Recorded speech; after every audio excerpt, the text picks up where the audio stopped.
हम आगे पढ़ेंगे, ठीक है। अकॉर्डिंग टू आर्ट हिस्टोरियन हरमेन गोटिच के अनुसार इस दक्खन शैली पर ईरानी और अरेबियन का प्रभाव हमको दिखाई देता है, जैसे कि मैं आपको पहले भी समझा चुकी हूँ। अब हम पढ़ेंगे अहमदनगर के बारे में। अहमदनगर के राजा कौन थे? अहमदनगर के राजा निजाम साहब थे, जिन्होंने इस राज्य का काफ़ी विकास किया, काफ़ी डेवलपमेंट किया। लेकिन इनकी मृत्यु के बाद मुर्तजा इनके पुत्र मुर्तजा ने इसका राज संभाला, लेकिन मुर्तजा छोटा था, तो मुर्तजा की माँ ने इस राजगद्दी को संभाला। इसका प्रमुख ग्रंथ यानी मैन्युस्क्रिप्ट मुर्तजा के समय तारिक हुसैन जिसके मालवा के नियामत नामा का प्रभाव हमको दिखाई देता है। किसका प्रभाव दिखाई देता है? मालवा के नियामत नामा का प्रभाव हमको इस पर दिखाई देता है। इसके प्रमुख चित्रण जो हमको मिला है, यानी पेंटिंग्स इसकी मिली है, जिससे हम लोगों को ज्ञात हुआ है कि यहाँ किस किस की पेंटिंग, राग हिडोल की इस पेंटिंग्स मिली हैं, जिसमें बहुत ही सुंदर चित्रण हुआ है जो रागमाला पर आधारित है। जिसकी विशेषता है ऊंचा गोलाकार क्षितिज वह रेखाओं से और सुनहरी यानी गोल्ड आसमान गोल्ड स्काई हमको इसमें दिखाई देती है, जो हमको ज़्यादातर फोटो देखकर ही अच्छी तरह से समझ में आएगा। इसमें फोटो बुक के अंदर उसका फोटो दिया गया है। अब हम पढ़ेंगे नेक्स्ट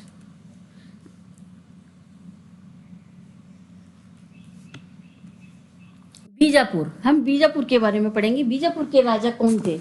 बीजापुर के राजा थे यूसुफ आदिल शाह, और फिर उनके पुत्र बने, इनकी मृत्यु के बाद सुल्तान इस्माइल अली आदिल शाह। सुल्तान अली शाह आदिल शाह की बेगम चांद बीवी विदुषी चांद बीवी था, जो विदुषी का मतलब आप समझ गए, यानी काफ़ी इंटेलिजेंट थी, पेंटिंग्स में, पढ़ाई में,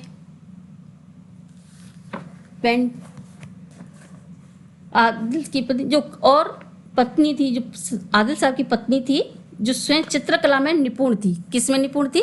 चित्रकला में। और यहाँ की प्रमुख प्रमुख ग्रंथ था यानी मैन्युस्क्रिप्ट, वो था खगोल विद्या के ऊपर आधारित नज्म उल उल्म। क्या थी? नज्म उल उल्म, जो खगोल विद्या के ऊपर आधारित है। इसकी प्रमुख चित्र है हमारे, यानी प्रमुख पेंटिंग कौन कौन सी हैं? सगनवन, हाथियों की लड़ाई, चांद बीवी पोलो खेलते हुए। तो इसकी हमारे जो बुक है उसके अंदर फोटो भी दिया गया है, जो हम उसको देख कर ही डिस्क्राइब करेंगे।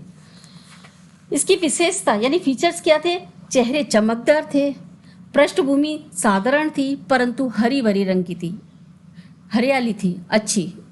ये हमारी चांदवी पोलो खेलते हुए की हमारी पेंटिंग का थोड़ा सा मैंने आपको पार्ट समझा दिया है, बाकी सारा पार्ट हमको फोटो देखकर ही अच्छी तरह समझ में आएगा। आप लोग उम्मीद है कि बुक भी देखें।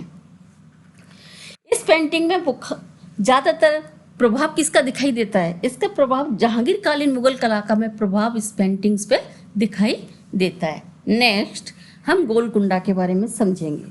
गोलकुंडा के राजा कुतुब शाह थे, और जिन पे ईरानी इब्राहिम 1550 ईस्वी में इसकी स्थापना मानी जाती है। इसको ख्याति किस वजह से मिली? सबसे ज़्यादा ख्याति गोलकुंडा किस वजह से मिली? तो इसको हीरों के लिए मिली। इसके प्रमुख चित्र यानी मैन्युस्क्रिप्ट कौन थी? मैना और स्त्री। क्या थी? मैना और स्त्री, जो एक संग्रहालय में आज भी सुरक्षित है। उस संग्रहालय का नाम क्या है? डबलिन के चेस्टर बेरी। क्या नाम है? डबलिन के चेस्टर बेरी। और इसके मैन्युस्क्रिप्ट क्या है? तुझके आसफी मैन्युस्क्रिप्ट है, ठीक है।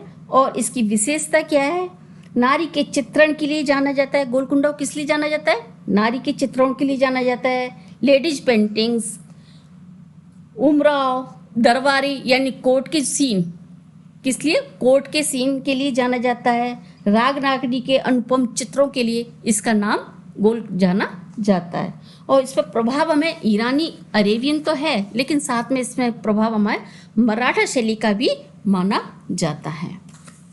हमने अपने बीजापुर, गोलकुंडा और अहमदनगर के बारे में पढ़ा। अब हम कुल मिला के देखेंगे दक्खन शैली पे विशेषता क्या थी।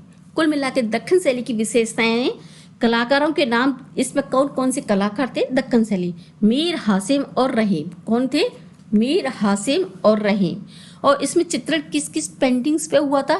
ज़्यादातर मोर के चित्रण इसमें अधिक पाए जाते हैं। किसका चित्रण अधिक पाया जाता है? मोरों के चित्रण अधिक पाए जाते हैं। पेड़ों में इसके चित्रण सबसे अधिक किसके पाए जाते हैं? ताड़, चंपा और नारियल। किसके? चंपा, ताड़ और नारियल के पेड़ इसमें अधिक हमको पाए जाते हैं। पृष्ठभूमि यहाँ की कैसी मानी जाती है? हमारी 3 पेंटिंग्स आपने देखी होंगी। अगर आप बुक देखोगे साथ में 3 पेंटिंग्स देखोगे तो उसमें इनमें इसमें कौन कौन से कलरों का ज़्यादा हमको दिखाई देता है? हल्की नीली और पीली के रंग में बनाई जाती दिखी है। हाशिया इनके सुनहरे होते हैं। हाशिया यानी बॉर्डर। बॉर्डर कैसे हैं? गोल्डन। इनके बॉर्डर गोल्डन दिखाई देते हैं। और प्रभाव तो दक्षिण शैली तो है ही है, साथ में ईरानी और अरेबियन का इसमें प्रभाव दिखाई देता है। इस प्रकार हमारा ये पूरा चैप्टर कंप्लीट हो